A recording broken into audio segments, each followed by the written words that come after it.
Before we begin, drop a comment below with your country and what time it is right now where you're watching.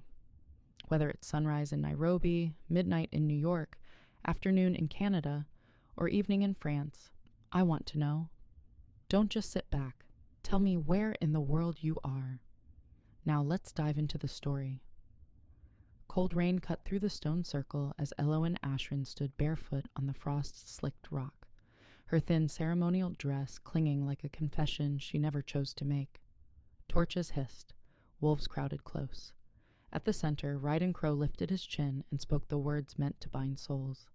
Instead, he turned, pointed past Elowen, and named her sister. Gasps cracked the air. Elowen felt the bond snap, not loudly, but like bone breaking underwater. Mailer stepped forward in white silk, eyes bright, mouth trembling with practiced surprise. Elder Brannock froze. Someone laughed. Someone else spat. Elowen's wolf howled inside her ribs, trapped and unheard. Ryden announced duty, legacy, strength, and the crowd believed him because believing was easier than seeing cruelty. Elowen searched faces for mercy and found calculation instead. Rain streaked her lashes, tasting of iron. She did not fall. She did not scream. She simply stood as the rejection burned a mark across her chest, invisible, yet searing, while her mother looked away and her father stared at the ground like it held answers. The night watched, patient, recording the moment everything she trusted, shattered beyond repair forever, without witnesses willing to remember truth later on. Hours earlier, Elowen had braided her dark hair by the hearth, fingers shaking as drums echoed from Ravenfall's lower terraces. Lysa Thornfell hovered nearby, pretending to fix a clasp, while whispering courage that tasted thin. Elowen remembered childhood winters, sharing bread crusts, while Mailer learned smiles that opened doors. Favor had weight. It pressed Elowen small. Her mother's instructions were precise. Stand straight, speak little, accept fate gracefully. Ryden arrived wearing new leather, smelling of pine and ambition, avoiding Elowen's eyes as if they accused him. When he brushed her hand, the bond sparked bright and wild, promising warmth she had never known. She believed it meant safety. She believed promises mattered. Behind them, Torin Ashrin watched with a face carved from silence, knowing the cost of challenging elders. The pack buzzed about alliances and borders, about the Lycan King's distant court and rumors of a coming reckoning. Elowen felt hope bloom anyway, fragile as frost flowers.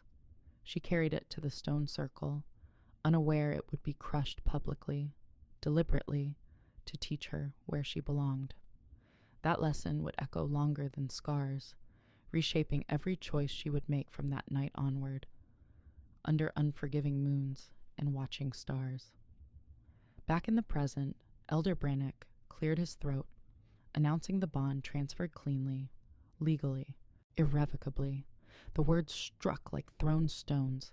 Mailer reached for Ryden's arm, sealing spectacle with a kiss meant to look tender. Elowen tasted ash. Then the ground seemed to tilt. Silence rippled outward as hooves thundered beyond the trees. Black banners cut through rain. Commander Drevok dismounted first, armor dark as wet obsidian, eyes scanning with lethal calm. Behind him rode Kelric Vortain, the Lycan King, cloak heavy, presence bending space. He dismounted without haste, boots meeting stone where Elowen stood shivering. His gaze locked on her, not curious, but certain, like he had followed a thread pulled tight. The air changed. Wolves bowed without knowing why. Kelric spoke her name once, softly, as if testing truth. Elowen's chest flared with answering heat. Elder Brannock stammered protocol. Kelric ignored him. He offered his hand, palm scarred, promise dangerous. The crowd held its breath as destiny shifted, audible as thunder. Rain slowed, torches steadied, and Elowen sensed the watching world narrow to a single decision, demanding courage.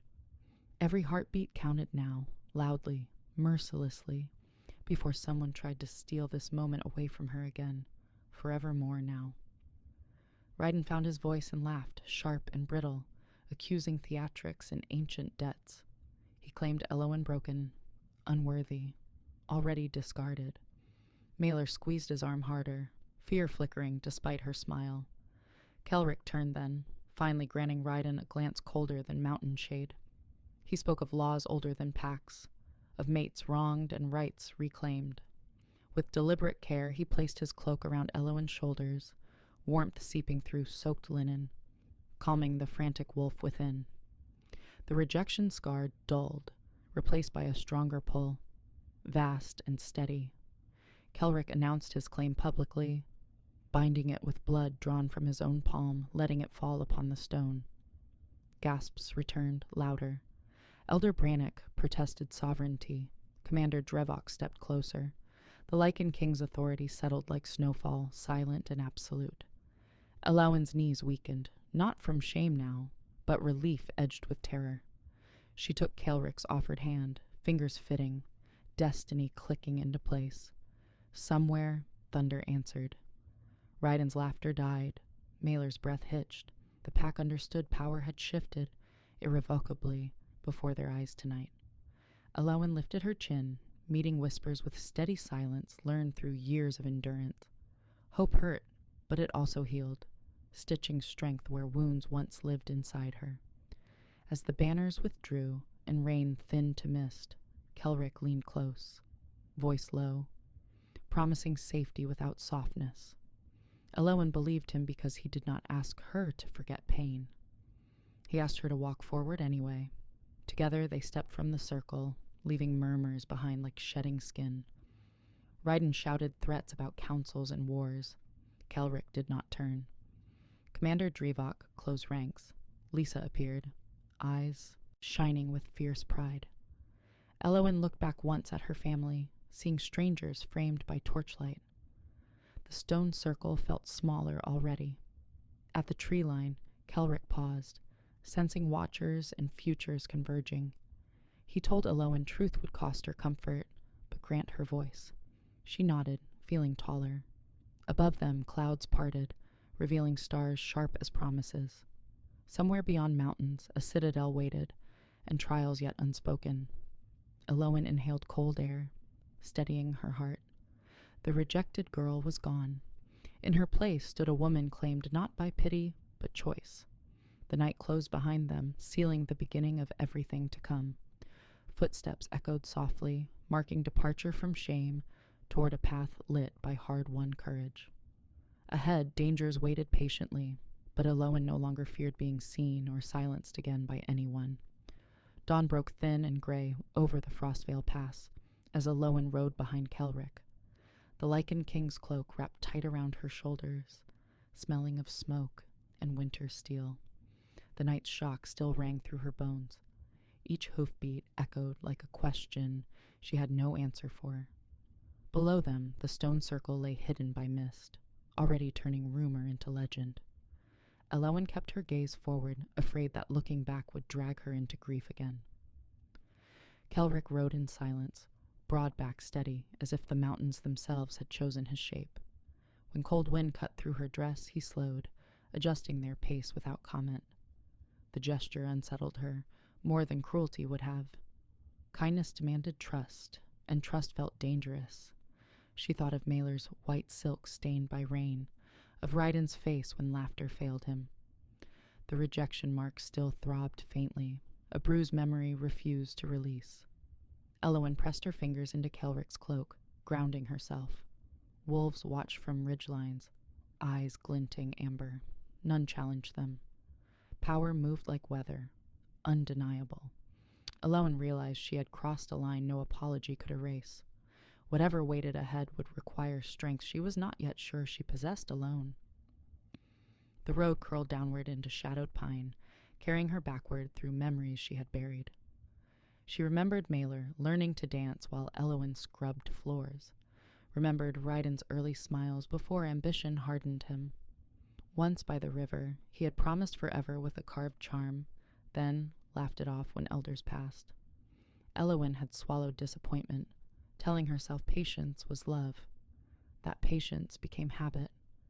It taught her to endure silence, to accept crumbs of attention as meals. Now, wrapped in a king's cloak, she felt the weight of that habit cracking. Kelrick broke the quiet, asking if she wished to rest. His voice was calm, unassuming, and it startled honesty from her. She said she did not know what she wanted anymore. He nodded, as if that answer pleased him.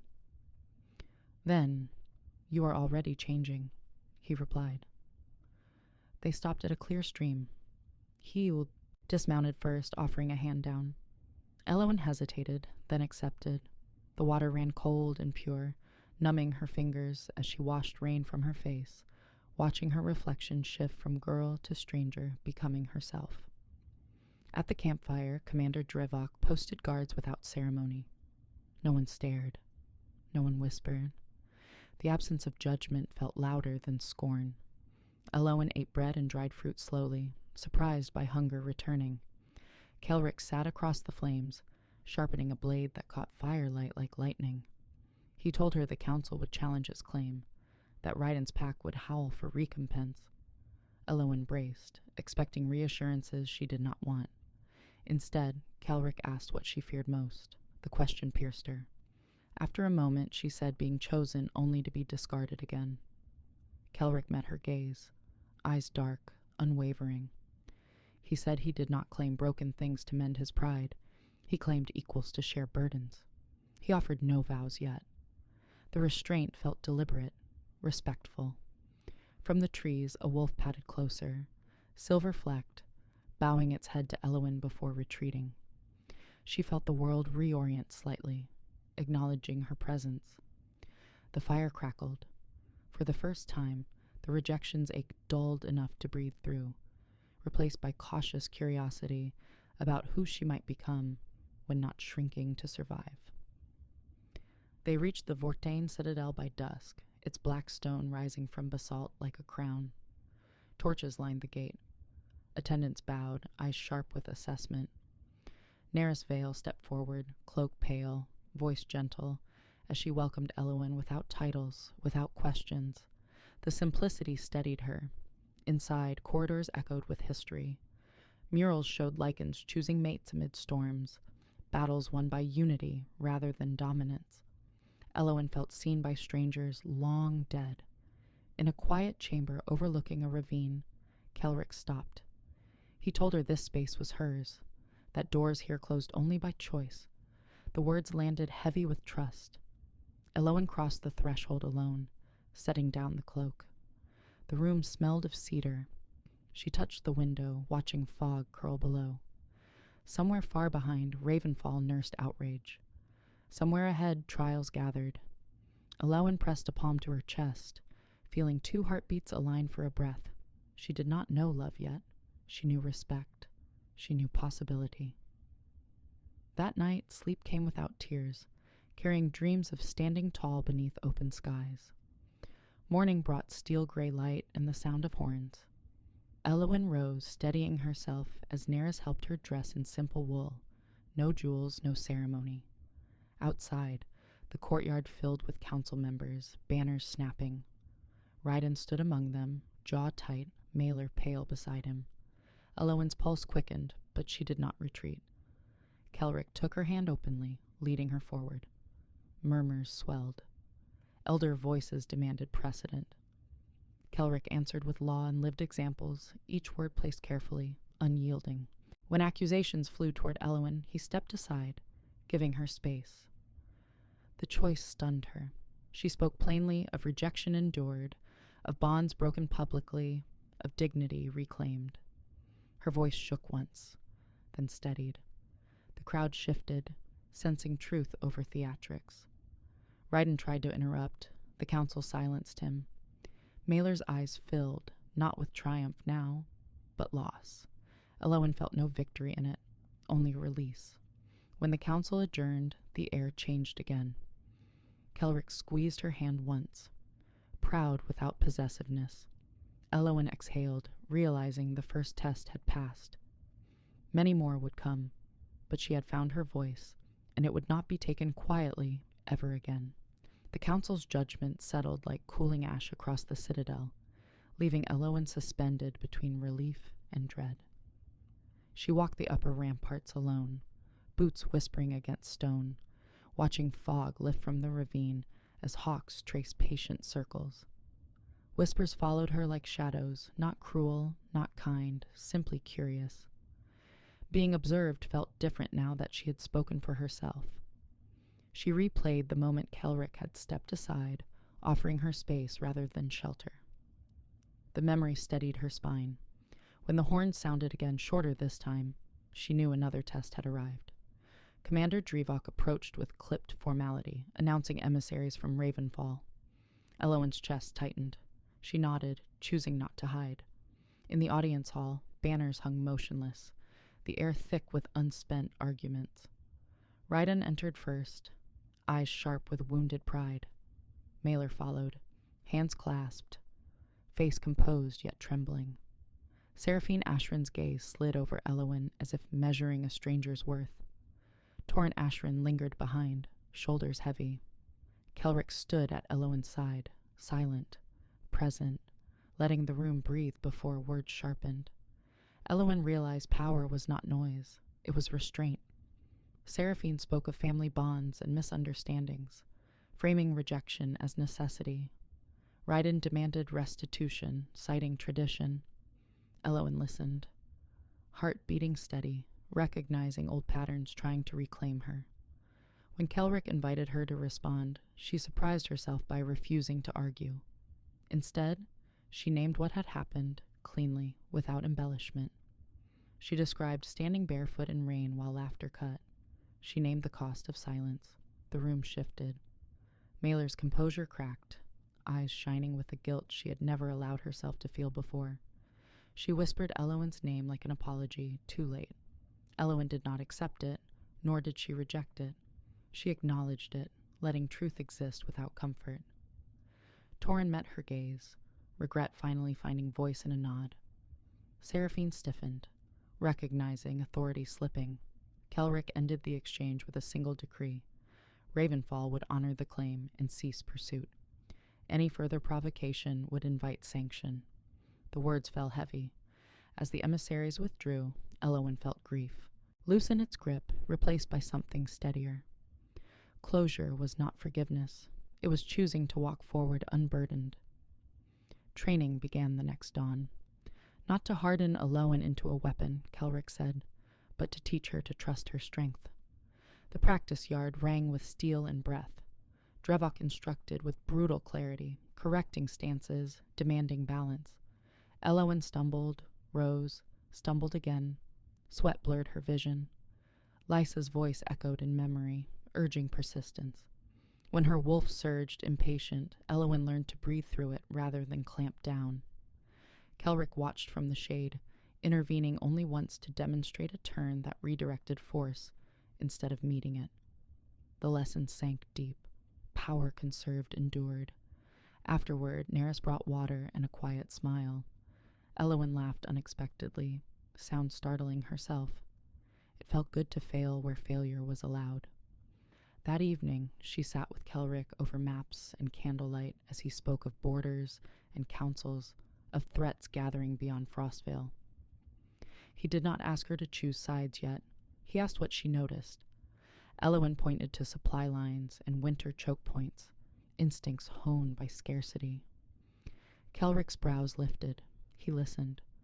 Partnership began to feel tangible, earned. Rumors rippled through the citadel like wind through banners. Some praised the claim. Others doubted a quiet woman could stand beside a king. Elowen learned to let the sound pass through her. She spent hours in the archives, tracing stories of mates chosen amid turmoil. Patterns emerged, bonds tested by public doubt often forged the strongest alliances. In the gardens, she met wolves who bowed and wolves who watched warily. She offered neither deference nor defiance, only steadiness. One afternoon, Mailer appeared at the gate alone, eyes red from travel. Elowen met her under bare branches. The apology came halting, tangled in envy and fear. Mailer admitted she had wanted what Elowen carried without knowing its weight. Elowen listened, then set a boundary. Love could not be borrowed. Trust would not be rushed. They parted without resolution, but without venom. That night, Kelrick found Elowen on the ramparts again. He confessed the council planned a trial of unity to test their bond publicly. The prospect frightened her. He did not soften it. He asked if she would face it with him. Alowen considered the wind, the stars, the girl she had been. She answered yes, choosing courage with clear eyes. The trial was announced at dawn, drums calling citizens to the lower terraces. A procession formed, measured and solemn.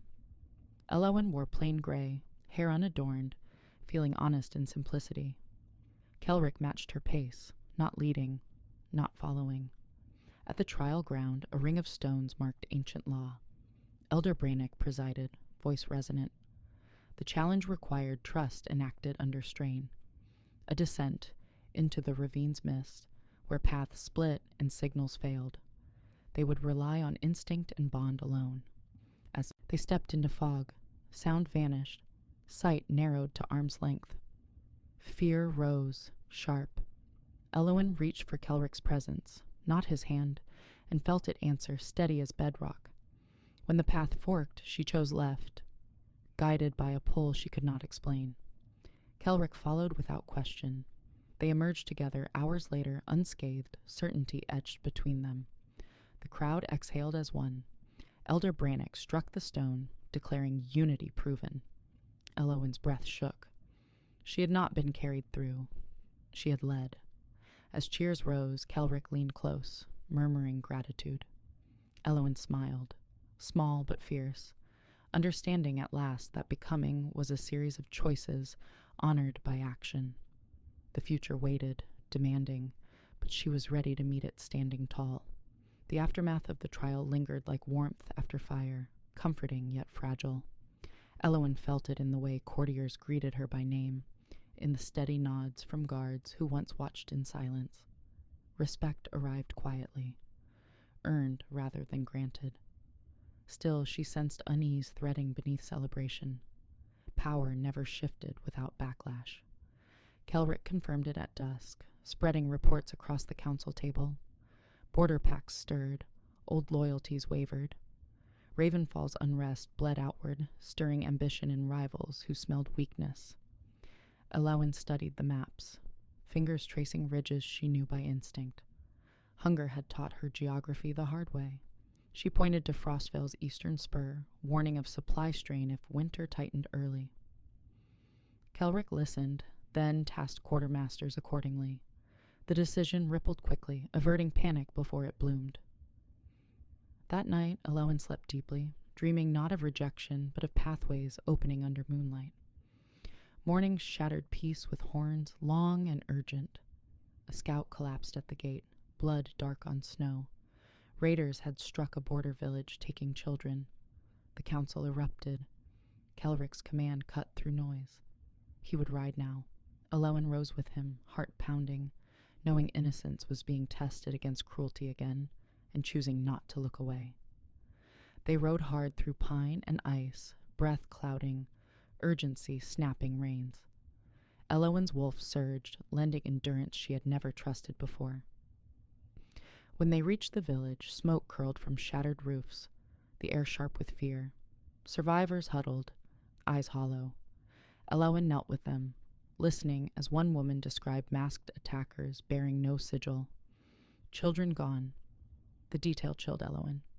This was not simple banditry. Kelric split forces, Drivok, just taking the northern trail while Elowen followed Kelric south, guided by tracks half hidden by snow. They moved fast, silent. At a ravine bend, ambush sprang. Blades flashed.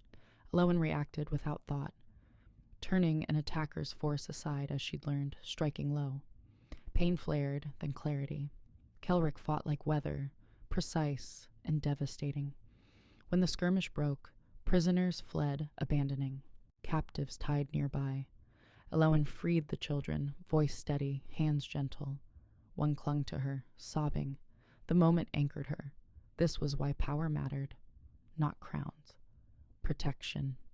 As they returned the children, villagers bowed, gratitude raw. Elowen felt something settle inside her, a vow unspoken yet binding.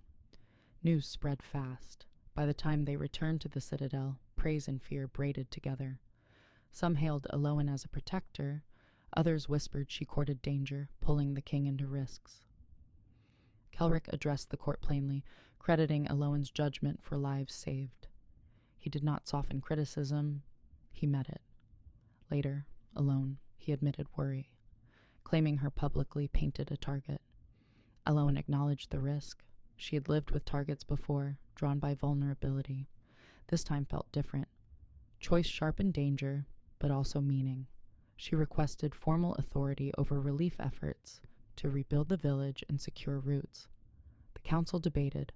Elder Bronick surprised them by supporting her, citing precedent of mates sharing governance. The motion passed narrowly. Eloan felt the weight settle, heavy but welcome. She worked late with Neris, planning supplies, listening to survivors.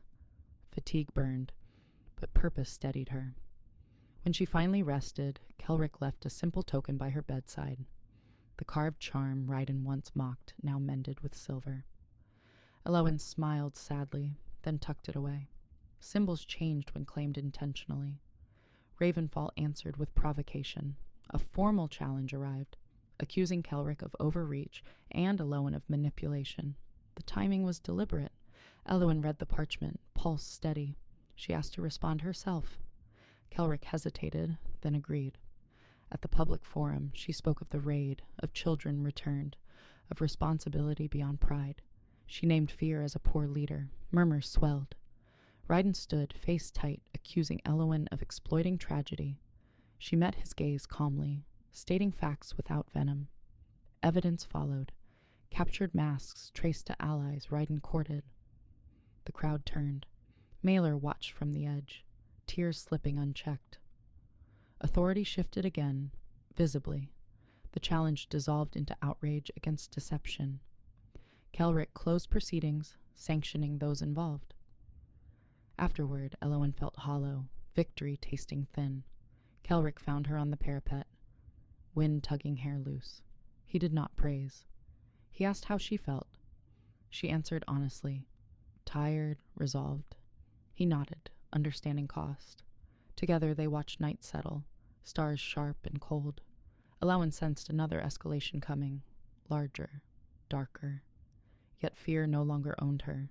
She had learned to stand in storms, not wait them out. Winter deepened. Work consumed days. Eloan oversaw rebuilding, negotiating routes, listening to grievances. Respect grew unevenly, resisted in pockets. One evening, a warning arrived from Frostvale scouts. A coalition forming, led by an unknown patron promising crowns to pack leaders, willing to challenge the Lycan throne. Kelrick suspected an old enemy resurfacing. Eloan studied the reports, noting patterns of recruitment mirroring Ravenfall's unrest. She proposed a summit, risky but revealing. Kelrick agreed. Invitations went out. On the night before the summit, Eloan dreamed of the stone circle, rain-washing names away. She woke steady. At dawn, horns sounded for assembly. Leaders arrived wary, banners cautious. Eloan took her place beside Kelrick, heart calm, the future pressed close.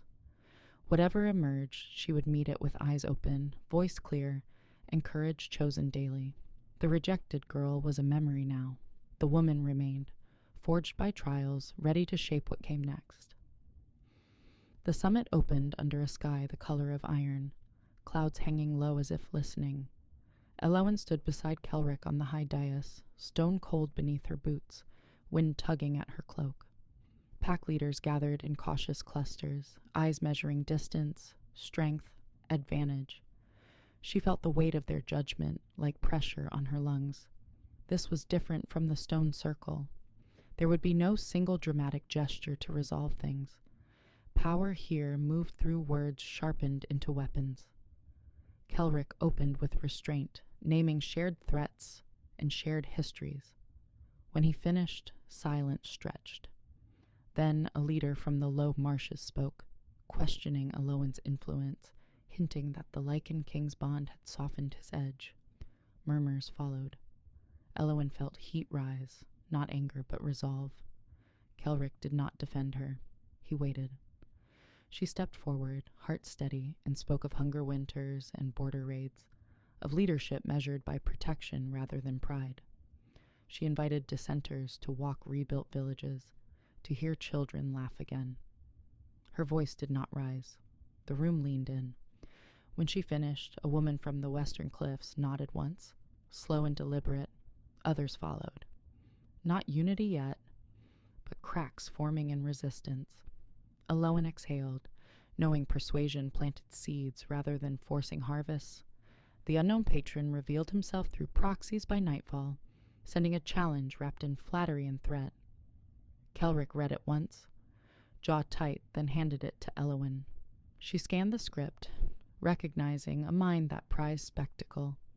The patron promised crowns to those who broke from the throne, offering protection from Lycan law. Elowen traced the wax seal, thoughtful. This was not just ambition. It was revenge disguised as reform. She asked Kelric for time to plan.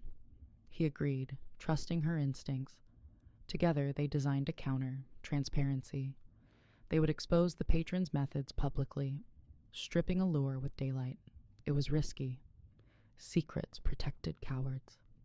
Elowen volunteered to speak again, to present evidence gathered quietly by Nerys and the scouts. Kelric watched her with a mixture of pride and concern. He reminded her that once spoken, truth could not be recalled. Elowen nodded. She had learned. That lesson, barefoot in rain. That night, sleep came light. Dreams carried echoes of laughter and cries, faces waiting for choice. She woke ready, at dawn. The summit reconvened. Elowen stepped forward with documents and witnesses. She named routes used for bribes, villages coerced, children threatened. Gasps rippled. A leader rose to deny it, then faltered as a survivor spoke, voice shaking but clear. The room turned. Momentum shifted. The patron's proxies withdrew one by one, masks slipping. Kelric declared sanctions and offered amnesty to those misled. The offer mattered. Pride cracked. When it ended, alliances realigned, fragile but honest. Elowen's knees trembled as the crowd dispersed. Kelric steadied her with a touch at the elbow, grounding rather than claiming. Outside, winter light softened. Nerys smiled through tears. Drevuk reported scouts tracking the patron north. The threat was wounded, not dead. Elowen knew this was only a turning point, not an end. Yet something inside her settled. She had stood before power and spoken truth without shrinking. That knowledge warmed more than any cloak. Retaliation came swiftly. A fire set near the supply stores threatened weeks of planning. Elowen arrived as flames licked crates, smoke biting eyes. She organized a line, passing buckets, directing calm amid panic. Kelric fought fire alongside guards, sleeves scorched. When it was out, they found a sigil burned into wood, the patron's mark.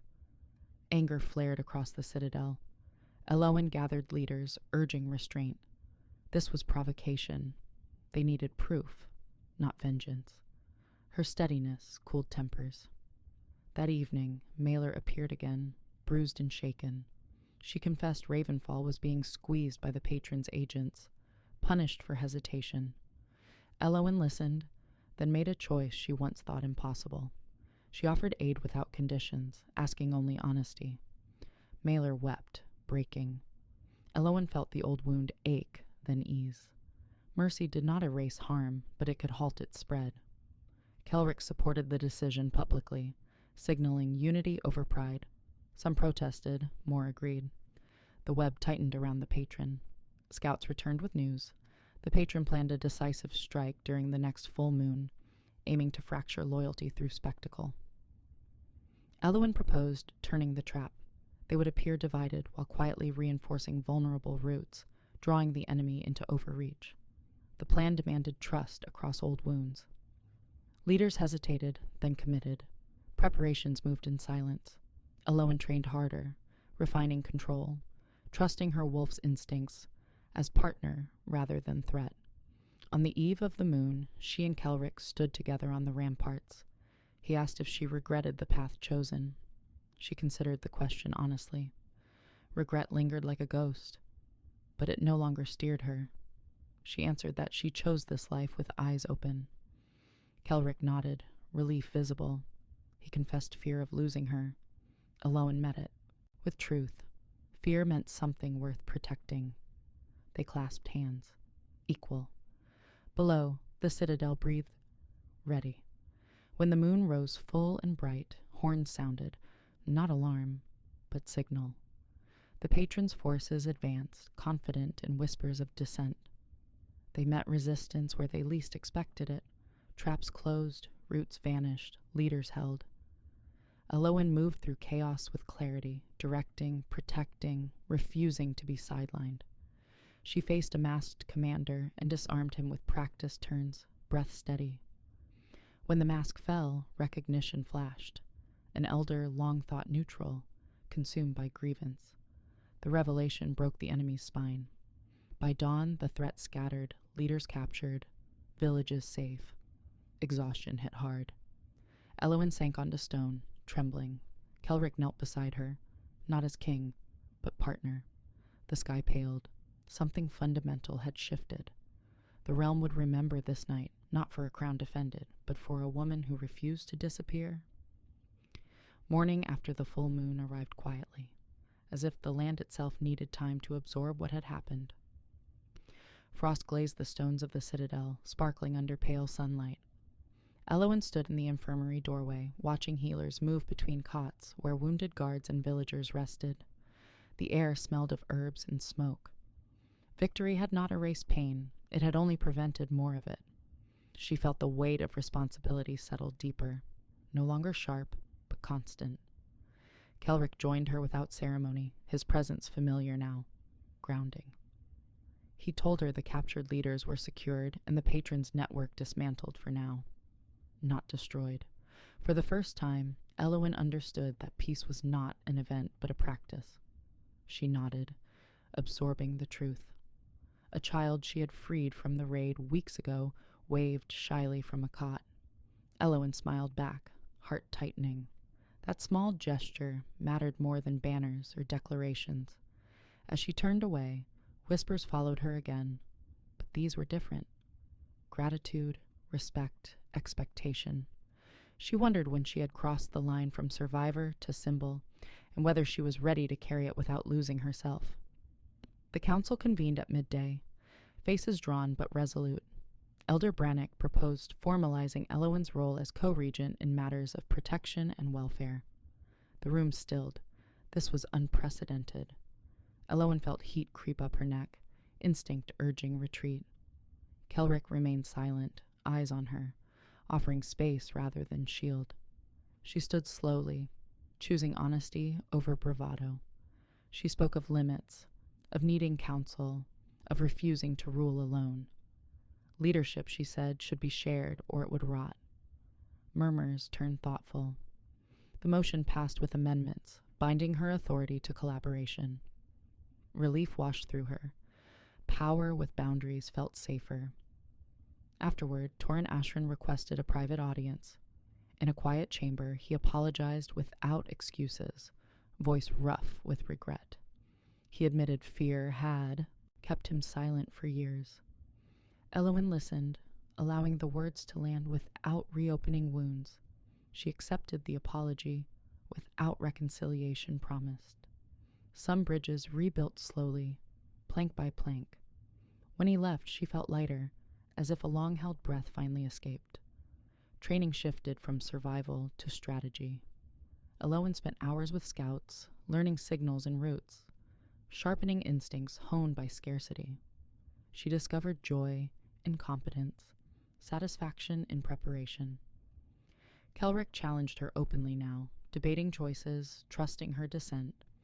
Their bond deepened through friction as much as harmony. One evening, he invited her to walk beyond the walls, just the two of them. Snow crunched underfoot, stars scattered overhead. He spoke of the burden of kingship, of mistakes etched into memory. Elowen shared her fear of becoming what others wanted, rather than who she was. They walked in silence, letting truth exist without solutions. At the overlook, Kelrick stopped. He asked, not commanded, if she would choose him again knowing the cost. Elowen considered the path behind and the horizon ahead. She answered yes, choosing partnership forged by choice, not fate alone.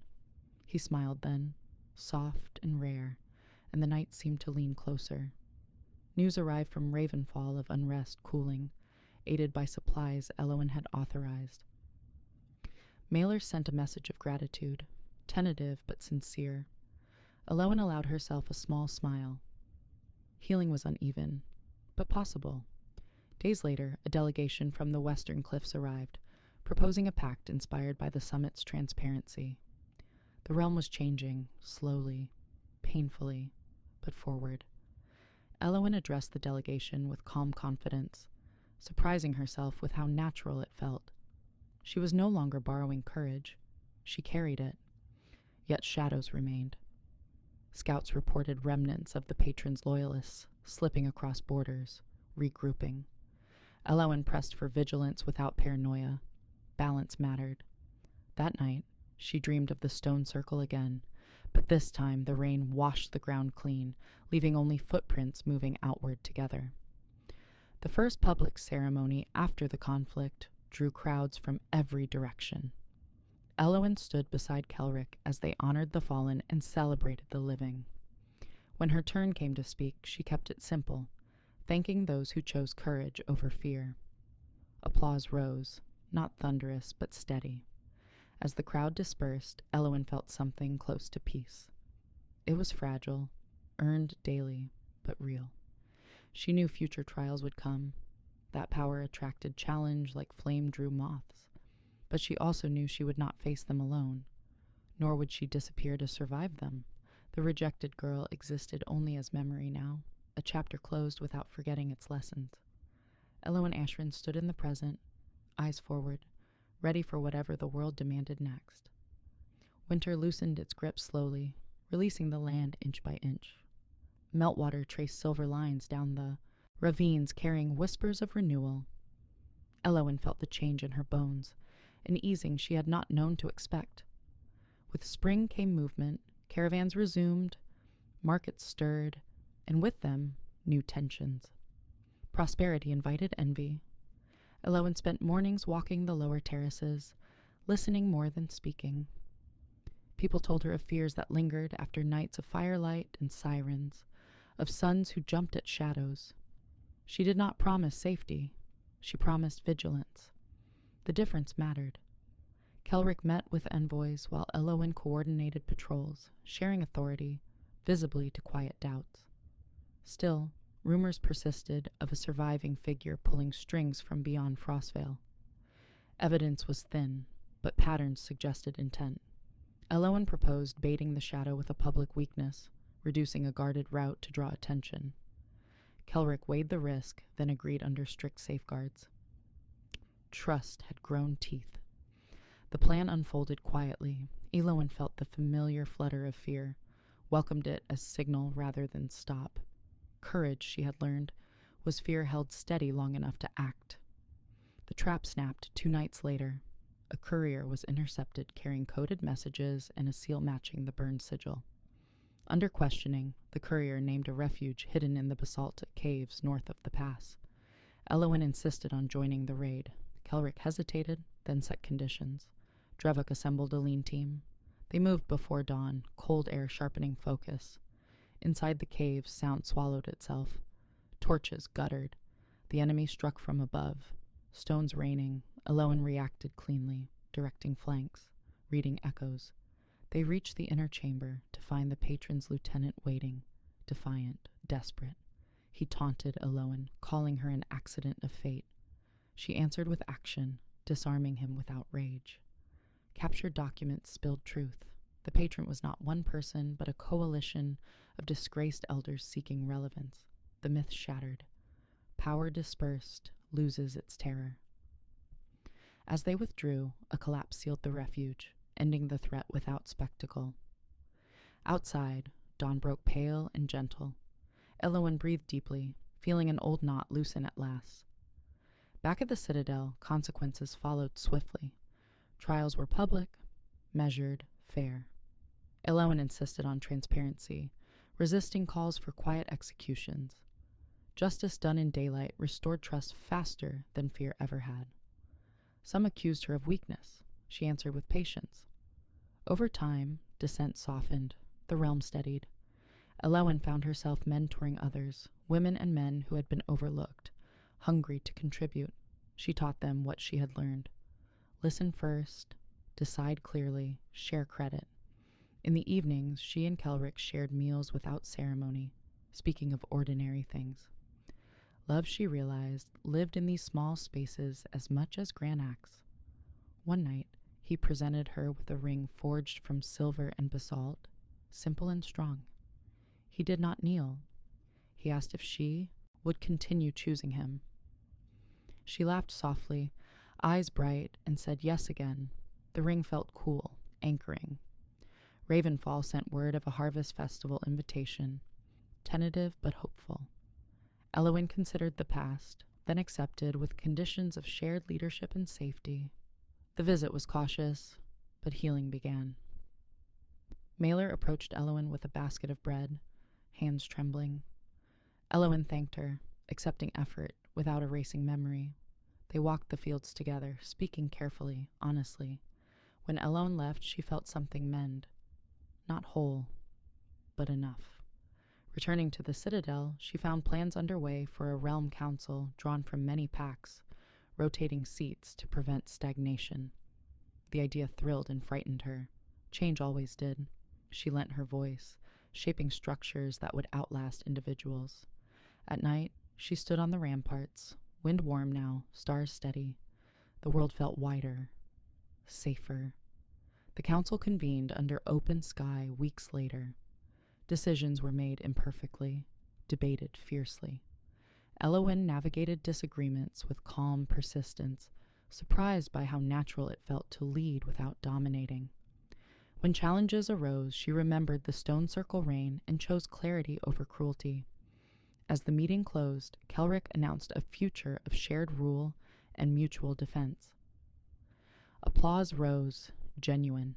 Elowin felt pride, not sharp, but deep. She had not won by outshouting others. She had endured, learned, chosen. As twilight fell, music drifted across the terraces. Elowin joined the crowd, laughing, unguarded. The rejected girl was no longer a shadow she outran. She was a chapter that taught her how to stand. The future unfolded like a road after thaw, uneven but passable, leading forward together. Spring reached full bloom, and with it came the weight of consequence. Elowin felt it the morning the Western Cliffs sent word of a missing envoy, last seen riding through Frostvale under banners of peace. The disappearance stirred old fears. Peace tested complacency, and complacency invited harm. Elowin convened a swift council, eyes sharp, voice steady. She ordered quiet searches, refusing public panic. Kelric supported the call, trusting her read of the moment. Scouts returned with fragments. Hoofprints doubled back, a broken seal, a smear of ash. It was a message, not a mistake. Elowin recognized the tactic. Provoke reaction, fracture trust. She chose restraint. Instead of mustering armies, she sent messengers affirming commitment to the pact, while Drevok led a small unit along the envoy's route. Elowin joined, despite objections, insisting visibility mattered. Along the pass, wildflowers bent under wind, beauty at odds with dread. At dusk, they found the envoy alive, shaken but unharmed, released deliberately with a warning carved into stone. Choose fear. Elowin studied the mark, pulse steady. The threat was psychological now. She answered it with unity. The response was immediate and deliberate. Elowin called a gathering not of leaders, but of communities. Artisans, hunters, healers, voices often excluded. Under open sky, she spoke plainly about the attempt to divide them, naming fear without amplifying it. She asked for vigilance and kindness in equal measure. The crowd listened, then spoke back, offering watch rotations, shared stores, open roads. The movement spread faster than any edict. Kelric watched from the edge, admiration unhidden. Later, alone, he admitted he would have answered threat with steel. Elowin smiled softly. saying steel still waited if needed, but words had carried them farther today. That night, fires burned across the terraces as people shared food and stories. Elowen moved among them, present, unguarded. A child pressed a flower into her hand. She tucked it behind her ear, laughing. The realm breathed together.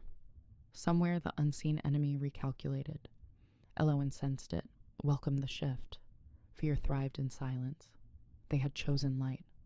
Days later, the enemy struck again, this time with whispers aimed at Elowen herself. Pamphlets appeared accusing her of manipulation, of eroding tradition. The lies stung familiar nerves. Old habits urged withdrawal. Elowen chose exposure. She invited the accusers to speak publicly. Few came. Those who did found their claims unraveling under questions asked calmly, respectfully. The tactic lost power. Still the strain accumulated. Elowen felt fatigue settle into her bones. Kelric noticed, insisting on rest. She resisted, then relented, learning balance the hard way. On a quiet afternoon, they rode beyond the citadel to a meadow alive with bees. Kelric asked what she wanted when the noise faded. Elowen answered slowly, time to build, not just defend.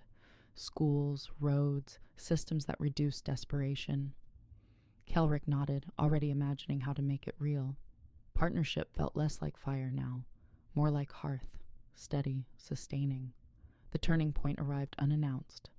A lone messenger appeared at dawn, bearing a confession.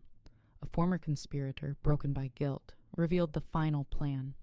A staged assassination during the upcoming founding ceremony of the Realm Council, meant to ignite chaos and reclaim relevance. Elowen read the letter twice, then burned it. Panic would serve the enemy. She briefed Kelric and Drevok, outlining a counter that centered transparency and presence. They would proceed with the ceremony as planned, but change its shape, bringing it into the open square, inviting the people to surround it. Threats dissolved in crowds that watched each other. Preparations moved swiftly.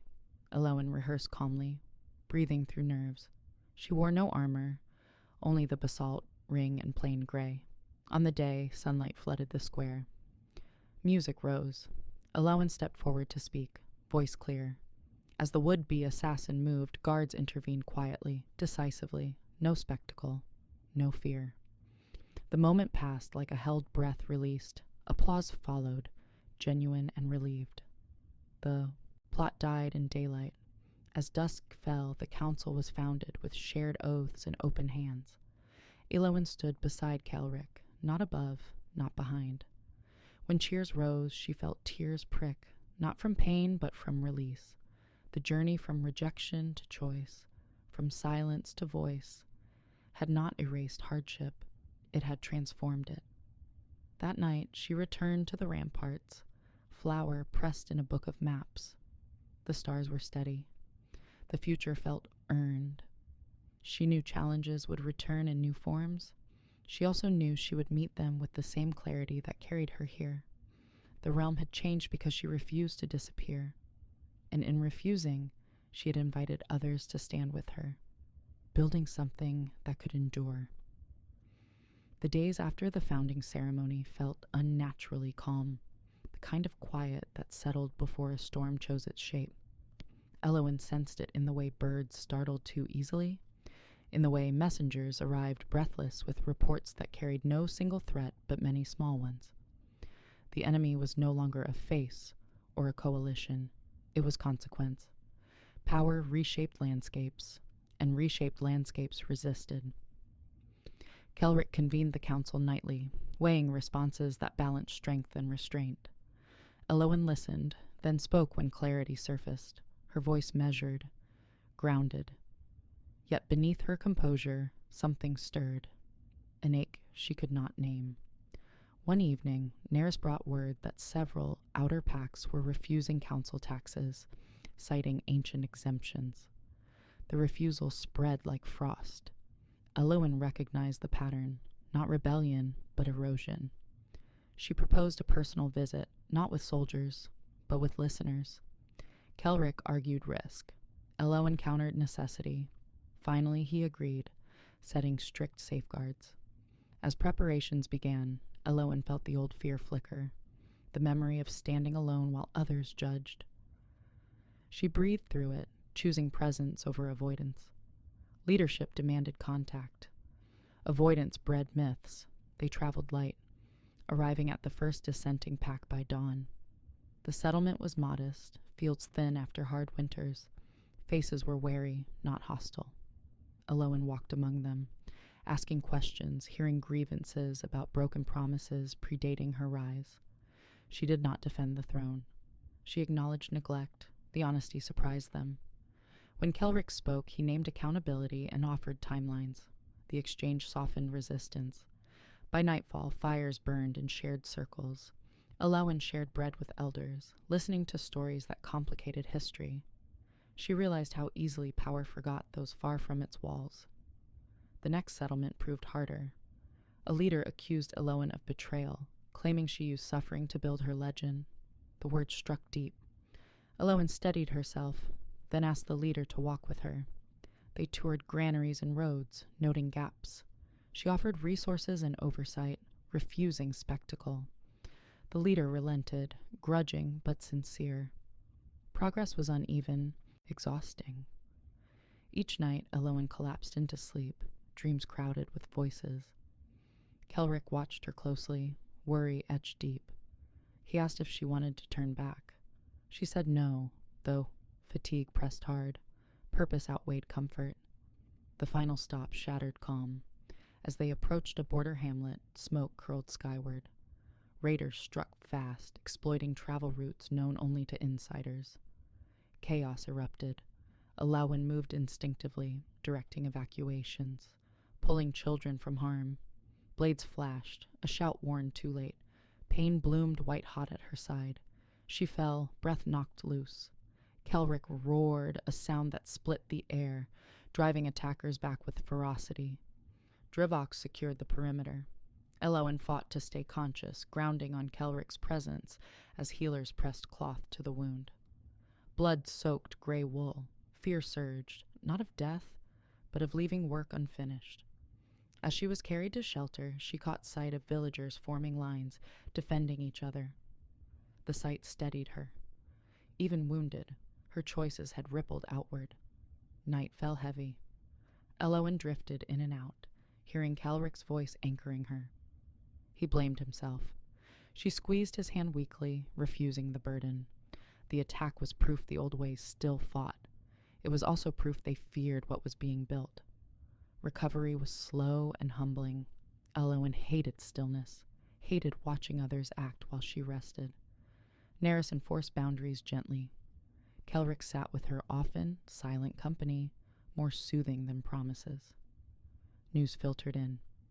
The raiders captured, ties traced to remnants, desperate to reignite chaos. The council responded firmly, united. Elowen's injury became a rallying point she did not seek. She asked Kelric to downplay it, focusing instead on the villagers' courage. He agreed. When she finally stood again, weak but determined, she addressed the council via messenger, refusing sympathy, asking for action plans to protect roots and fund recovery. The response was swift. Systems took root. Elowen felt pride, not personal, but collective.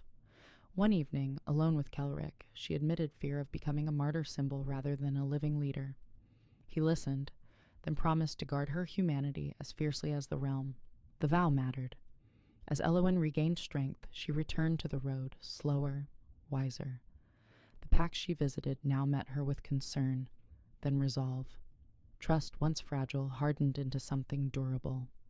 The final confrontation came not with swords, but with surrender. A delegation of former conspirators arrived, stripped of titles, offering testimony and restitution. Elowen insisted on truth and repair over punishment alone. The choice sparked debate. She held steady. Justice that healed prevented recurrence. When the council ratified the terms, Elowen felt the arc bending toward closure. The realm exhaled. She did too, knowing one final step remained. Not of politics, but of the heart. The journey that began in public. Rejection demanded a public choice, one that would define not just rule, but love. The day Elowen returned to the stone circle dawned clear, sky rinsed blue by night rain. She walked the familiar path slowly, boots steady on ancient rock, heart calm. The circle waited as it always had, unchanged, impartial, holding memory without judgment. Packs gathered quietly, drawn by invitation rather than command. Kelric stood at the edge, not beside her yet, honoring her choice to begin alone. Elowen stepped into the center where she had once stood barefoot and broken. She remembered the cold, the laughter, the silence that followed. The memory no longer cut. It instructed. She spoke first, voice carrying easily, naming the harm done here and the strength found beyond it.